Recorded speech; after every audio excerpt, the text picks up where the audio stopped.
What you are about to hear is not the story of heretics, not the story of kings or fires or the names that ended up in histories of cruelty. This is the story of the men behind those men, the ones who sat in quiet rooms and decided what belief looked like from the outside when you needed to write it down. They did not raise their voices. They asked questions, and they wrote the answers, and they asked again, until the answer fit the form. This is Hands of History. Tonight, the Inquisitor. There's a building in Seville that does not announce what it happens to hold. Stone walls, a heavy door, a courtyard inside that is quiet in the way that official places are quiet. Not empty, but controlled. People enter and leave without ceremony. Papers move between rooms. Somewhere inside, a clerk is copying a document that was copied from another document, in the same careful hand, using the same careful phrases. This is where the Spanish Inquisition worked. Not in a dungeon, not at a stake. Here, in this building, at these tables, in this particular quality of administrative stillness. The Inquisition was established in 1478 by papal bull at the request of the Spanish crown. It was, from the beginning, an instrument of two powers at once. The Church provided the authority, the crown provided the purpose, and the men who ran it served both, and answered, in practice, to neither completely. This was not a flaw in the system. It was the system. The work was not secret exactly. The Inquisition announced itself. When a tribunal arrived in a new town, it issued what was called an Edict of Grace, a period of weeks during which people could come forward voluntarily, confess minor infractions, and receive reconciliation without serious penalty. The edict was read from church pulpits. Everyone knew it had arrived. The building on the square was not hidden. What happened inside it was another matter. Picture the room. Not large. There was no need for large. A table, several chairs, a window that let in enough light to read by. On the table, a stack of documents, each one folded and sealed and labeled in a clerk's hand. An inkwell, a quill, a sandbox for drying fresh ink. The room smelled of paper and candle wax, and the particular dryness of documents that had been handled many times. It smelled, if you knew what you were smelling, of process. The Inquisitor, who sat at that table, had not arrived there by accident. He was almost always a Dominican friar, educated in theology and in law, trained in the specific techniques of examination that the institution had developed over 2 centuries of practice. He knew the manuals. There were manuals, actual written guides to the conduct of inquisitorial procedure, compiled by men who had done this work before him and wanted to make sure it was done consistently. The most important of these, the Directorium Inquisitorum, had been written in the previous century by a Catalan inquisitor named Nicolau Aymeric, who had spent his career trying to reduce the judgment of souls to something that could be written down and followed. The judgment of souls, written down and followed. This was the project. And the man at the table, on a morning in Seville, sometime in the 1480s, understood it exactly, understood what it required of him and what it cost. He picked up his quill anyway. Outside, the city went on without knowing what was happening in this room. The Edict of Grace had an end date. The period of voluntary confession closed. The pulpit announcement stopped. and the building on the square settled into a different kind of work. Quieter in some ways, less visible. The first thing to understand about this work is that it was slow. Not slow in the way that broken things are slow. Slow in the way that careful things are slow. A case that began with a denunciation might take months before anyone was summoned, and months more before anything was decided. The Inquisitor did not rush. Rushing was, in a precise procedural sense, forbidden. The manuals were explicit on this point. Every step had to follow the previous step in the correct order. And the correct order had been established by men who believed that the soul of the accused depended on getting it right. He learned this slowness the way you learn any discipline, through repetition, through the correction of small errors, through years of sitting in rooms exactly like this one and doing the same things in the same sequence until the sequence became the work itself. The documents arranged in order before anyone arrived. The inkwell checked, the quill tested on a spare scrap before being set down. The chair across the table positioned at the correct distance, close enough to hear, far enough to write without the accused reading what was being written. These details were not incidental. They were the procedure, and the procedure was the point. The process began not with an arrest, but with a piece of paper, a denunciation, written or spoken, sometimes anonymous, that alleged something specific. Not a general suspicion, not a rumor, but something that could be written down in the form the procedure required. The Inquisitor received it, assessed it, and decided whether it merited investigation. Most did not. The ones that did moved to the next step, and the next step had its own form, and its own required language, and its own place in the sequence. When a person was finally summoned, they were not immediately accused.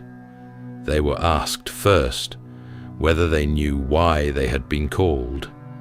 This was not a trick exactly, or not only a trick. It was a procedural opening, a space in which the accused could speak before the accusation was named, could offer something that might change the shape of what followed. The Inquisitor listened.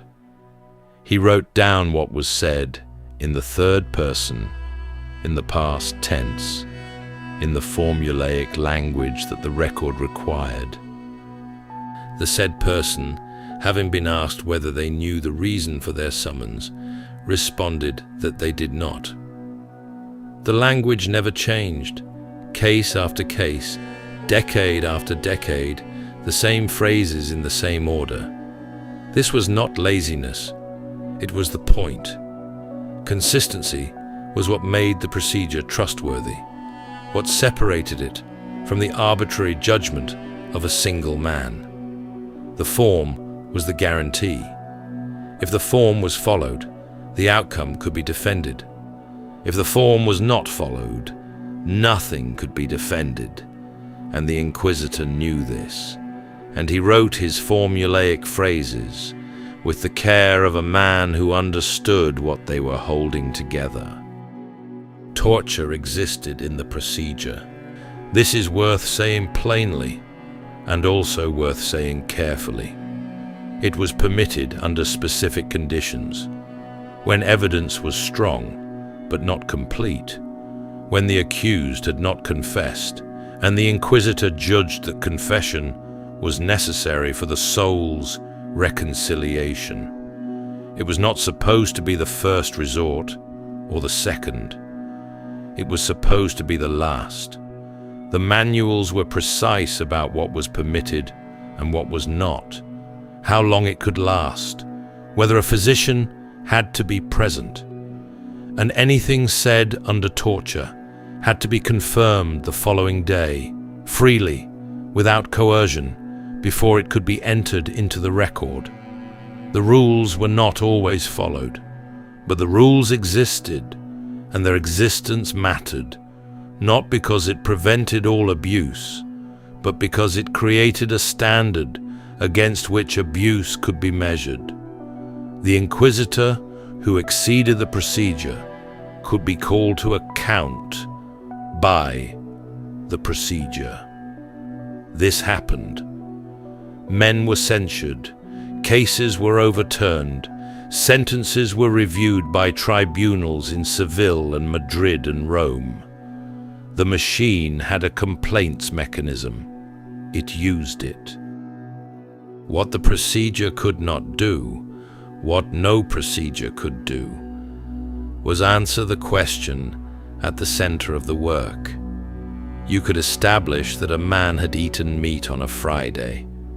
You could establish that a woman had not attended Mass for 3 months. You could establish the external facts of behavior with reasonable confidence, because behavior left traces, and traces could be witnessed, and witnesses could be questioned, and their testimony could be written down in the correct form and assessed by the correct criteria. What you could not establish with any procedure was what was happening inside. The Inquisitor knew this. He had always known it. It was the kind of knowledge that settled into the work gradually over months and years, the way cold settles into stone, not dramatically, not all at once, but thoroughly. The form held everything that could be held. What it could not hold, he carried in a different way, in the part of the work that never made it into the record. There was a category of person that the Inquisition found particularly difficult. Not the open heretic, not the man who stood in the square and declared his beliefs loudly. That case was straightforward, procedurally speaking. The difficult case was the converso. Conversos were Jews who had converted to Christianity. In Spain, by the late 15th century, there were many of them, some the children or grandchildren of converts. Some converted themselves, some under pressure, and some, by their own account, willingly. They had Christian names. They attended Mass. They baptized their children. By every external measure, they were Christians. The question the Inquisition was asked to answer was whether they were Christians on the inside. This was not a question the procedure had been designed to answer. The procedure was very good at establishing facts, dates, actions, witnesses, documents. It was not good at establishing the interior of a person, and yet the interior was precisely what mattered. A man who performed the correct rituals without believing in them was, in the theology the Inquisitor had been trained in, committing a worse offense than a man who simply did not perform them. The external behavior was not enough. It had never been enough. What was required was the belief behind the behavior, and belief left no document, no witness, no trace that could be written down in the correct form and assessed by the correct criteria. The Inquisitor developed workarounds. He asked about small things, whether the accused had changed their shirt on a Saturday, which was a Jewish practice, whether they had lit candles on a Friday evening, whether they had avoided certain foods, turned away from certain prayers, spoken certain words in a language that was not the language of the church. These details were not proof of interior belief, but they were the closest thing to proof that the procedure could produce, and so they became the currency of the investigation.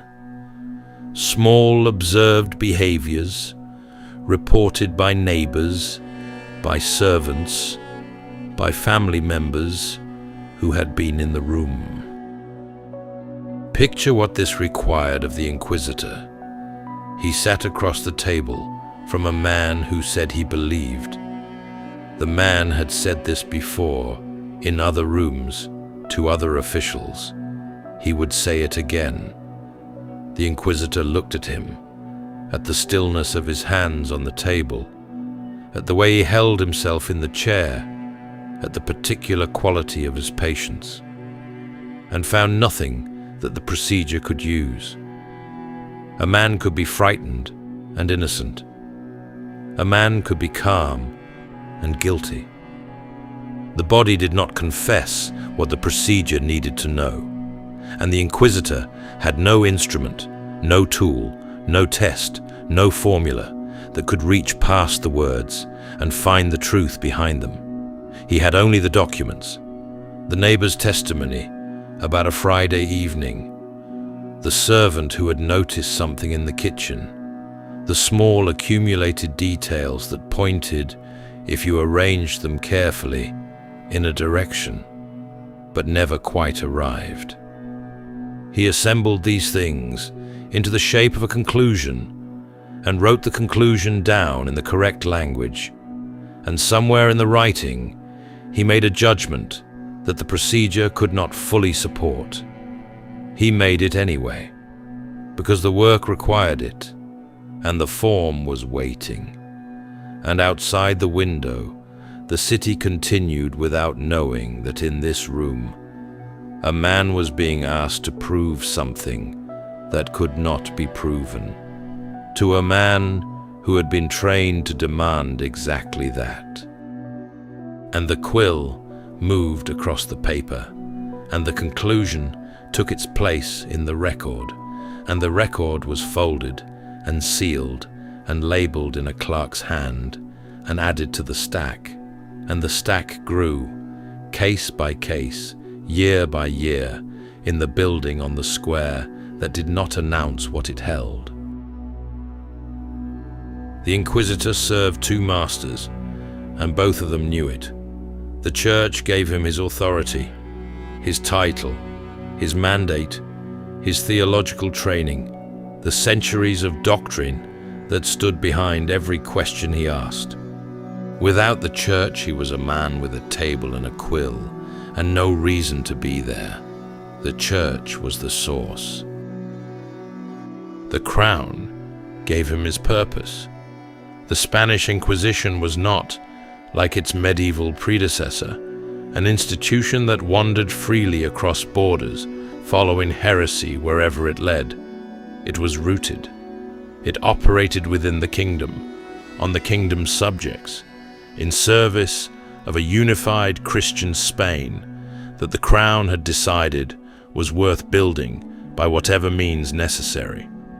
Without the crown, there was no building on the square, no salary, no soldiers when soldiers were needed.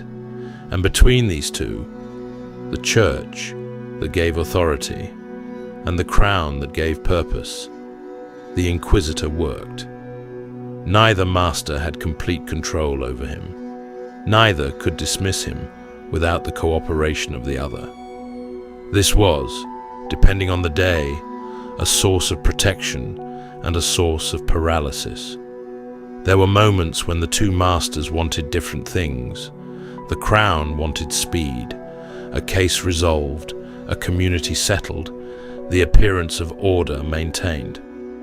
The Church wanted correctness, procedure followed, theology respected, no shortcuts that could later be challenged by Rome. The Inquisitor who moved too fast for the crown moved too slow for the Church, and the Inquisitor who satisfied the Church often frustrated the crown. He learned to navigate this without ever quite resolving it. The navigation was the job. And then there was the third thing, which neither master named but both expected. The Inquisitor was supposed to believe, not professionally, not institutionally, actually. He was supposed to be a man of genuine faith, who found in this work not merely a career, but a vocation. The distinction mattered, at least in theory. A man who did this work for power or advancement was a different kind of problem than a man who did it for God. The manuals assumed the latter. The institution rewarded in practice qualities that had nothing to do with faith. Efficiency, discretion, political judgment, the ability to manage powerful people without offending them. The man who sat at the table long enough began to understand what he had actually become. Not a defender of faith, not an instrument of the crown, something more specific and harder to name. A man who had learned to translate belief into procedure, and who had done it so many times that he could no longer always tell, at the end of a long day, which direction the translation had run. He arrives before the accused. This is not ceremony. It is preparation. The room needs to be a certain way before anyone else enters it. He arranges the documents on the table in the order the procedure requires. The denunciation first, then the record of the previous session, then the blank pages that will become today's record. The inkwell is full. The quill has been trimmed. The sandbox for drying ink is in its place to the right. He does these things without thinking about them. The way a man does things, he has done many times before. The accused is brought in. He is not in chains. The procedure does not require chains at this stage, and the procedure is followed. He sits in the chair across the table. He has been here before. He knows the room by now, knows the particular quality of its light in the morning, knows the sound the door makes when it closes. They have both learned the rhythm of these sessions. The Inquisitor does not look up immediately when the accused sits. He finishes the line he is writing, sets the quill down, and then looks up. This too is not ceremony. It is simply what happens, what has always happened, and the repetition of it has become a kind of grammar that both men understand without discussing. The Inquisitor begins, not with the central question. The central question comes later, if it comes at all today. He begins with the record. He reads back what was said in the previous session, in the formulaic language of the transcript, and asks whether the accused confirms it. The accused confirms it. This is written down. The date is written down. The names of those present are written down. Then the questions. They are not improvised. They follow a sequence that has been prepared in advance, based on the documents on the table, based on what the previous sessions have established and what they have not.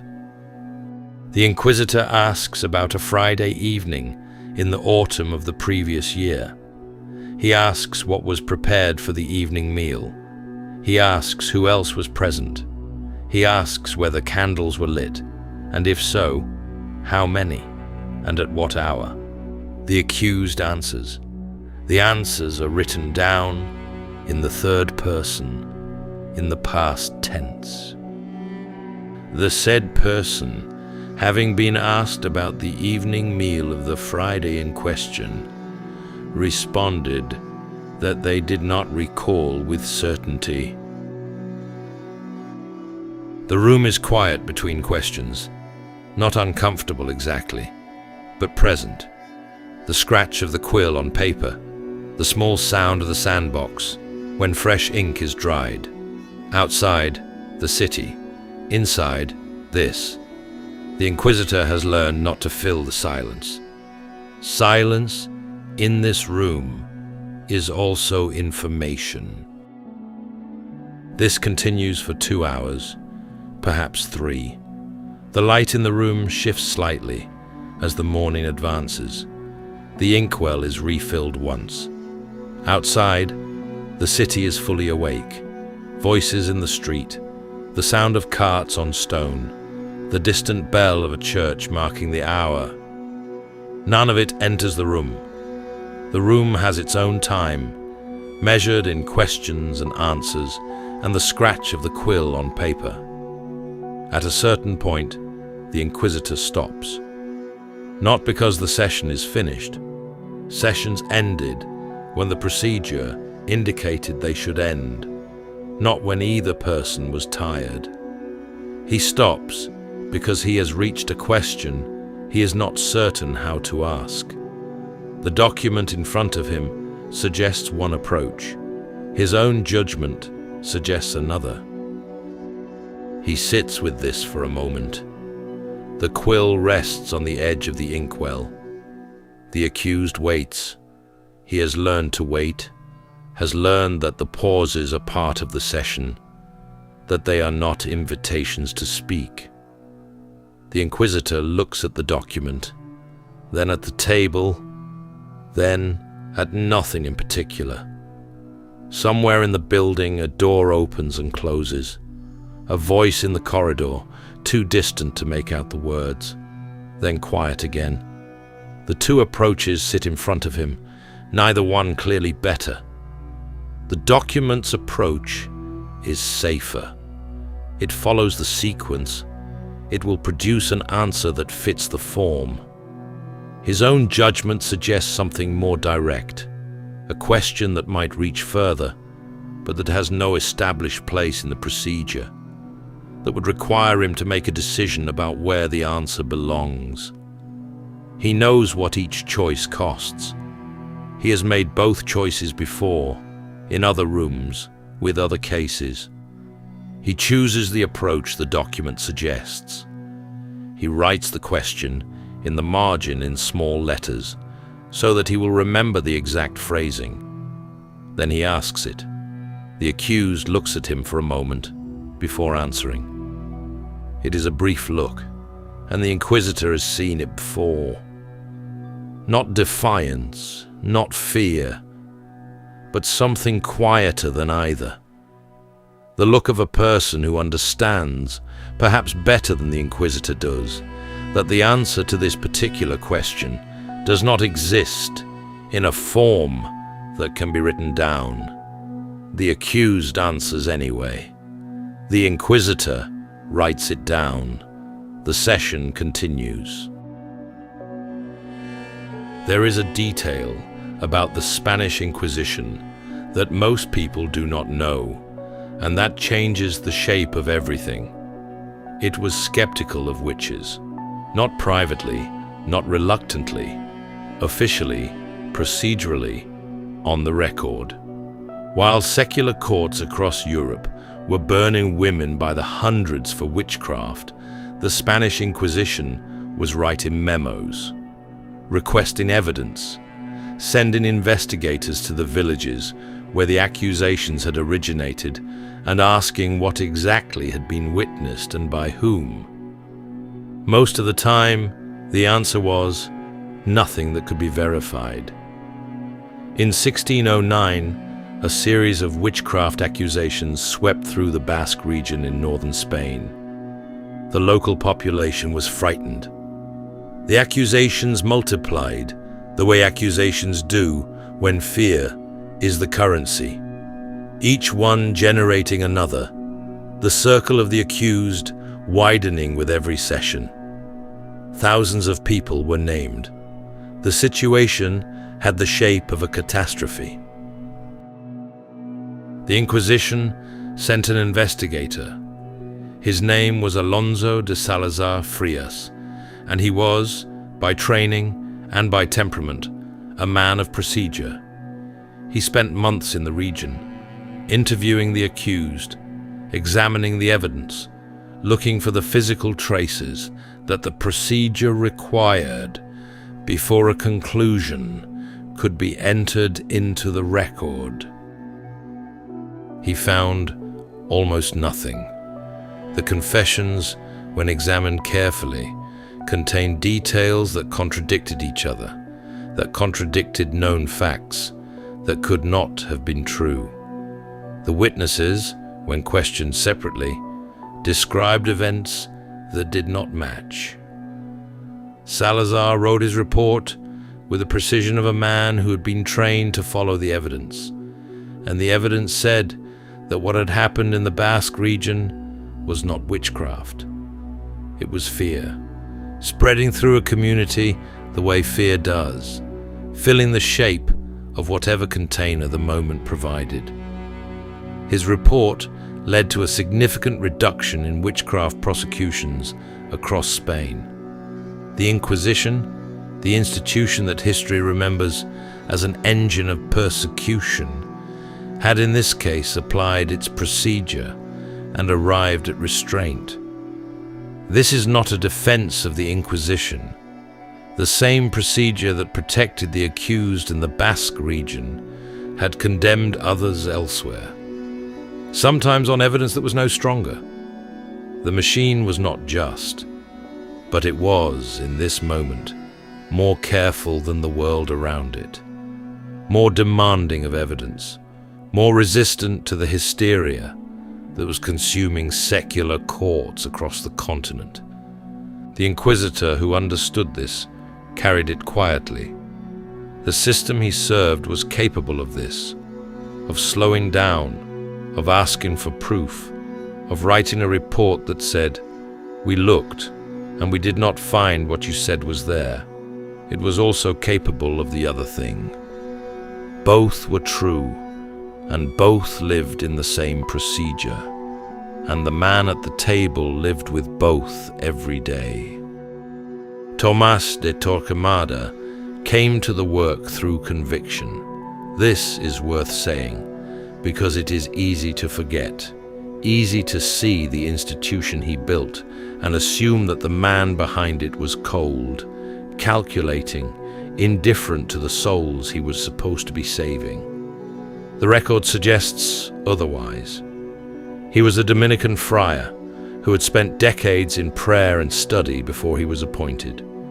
He believed, by every account, completely. He was also the personal confessor of Queen Isabella. This meant he sat with her in the most private moments of her religious life, heard her doubts, her fears, her sins, the interior of her belief in a way that no one else was permitted to see. She trusted him with the things that could not be written down. He carried them in the same silence that every confessor carries. In 1483, he was appointed Inquisitor General of Spain. The man who had held the Queen's interior now held the exterior of everyone else's. He standardized the procedure across all the Spanish tribunals, unified the forms, the language, the sequence of steps. Before Torquemada, each tribunal operated with some variation. After him, the machine ran the same way everywhere. This was his achievement, and he understood it as such. He also oversaw the expulsion of the Jews from Spain in 1492. The same year, Columbus sailed. The same year the world was getting larger, Spain was getting smaller, clearing itself of difference, of complexity, of the people who did not fit the form. By the time he was old, the machine he had built had developed a momentum of its own. Rome was receiving complaints, too many cases, too little mercy. A man who had confused the defense of God with the defense of procedure. Pope Alexander VI appointed 4 additional inquisitors to share his authority. Torquemada, the man who had built the system, was being managed by it. He ended his years in a monastery in Avila, moving with an escort of 50 armed men. He feared poison. He feared assassination. The man who had spent his life asking others to account for what they believed had arrived, at the end, at a place where he trusted almost no one. He died in 1498. His tomb was broken open in 1832 during a period of anti-clerical violence. His bones were taken out and burned. The man who had sent others to the fire did not keep his bones. What remained was the procedure, the forms he had standardized, the sequence he had fixed, the language that did not change from case to case or decade to decade, the faith he had tried to protect, interior, unmeasurable, impossible to write down in the correct form, left no institutional trace. The machine he had built outlasted everything else. He had wanted to defend belief. What he left behind was a system for processing it. The documents are still in the archives, thousands of them, in the careful third-person language of the procedure, the same phrases repeated across centuries of cases. The said person having been asked. The ink is faded, but the form is legible. The names of the accused are there, and sometimes the names of the inquisitors, and the dates, and the charges, and the outcomes.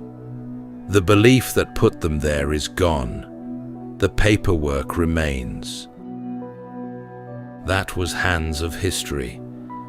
Next time, we go back inside another room, another profession, another person history forgot to name.